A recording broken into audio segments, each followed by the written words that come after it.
MIT technology review Pakistan के news studio में खुशामदीद। मैं हूं आपका मेजबान GM शाह। न्यूज राउंडअप का आगाज करते हैं।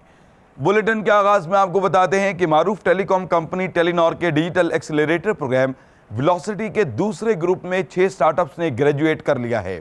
इस हवाले से हाल ही में एक तकरीब मुनाकिद की गई, जहां स्टार्टअप्स और टेक्नोलॉजी से वाबस्ता अहम शख्सियात को मदऊ किया गया था। इन शख्सियात में पंजाब इंफॉर्मेशन टेक्नोलॉजी बोर्ड के चेयरमैन डॉक्टर उमर सैफ भी शामिल थे। और अब आपको बताते हैं कि दुनिया की पहली उड़न कार eBay पर फरोख्त करने के लिए तैयार है। बताया जा रहा है कि इस कार की कीमत 50 करोड़ रुपए रखी गई है। इस कार का वजन तकरीबन 1000 किलोग्राम है और ये 491 किलोमीटर फी घंटा की रफ्तार से सफर कर सकती है। इसके साथ साथ इस कार में 2 मुसाफिरों के बैठने की गुंजाइश रखी गई है। इस कार को मोलर M400 स्काई कार के नाम से मंसूब किया गया है। और अब बुलेटिन के आखिर में आपको बताते हैं कि यूरोपियन माहिरीन ने समुंदर में फेंके जाने वाले फुजले को साफ करने के लिए जदीद रबिश कैन तैयार किया है।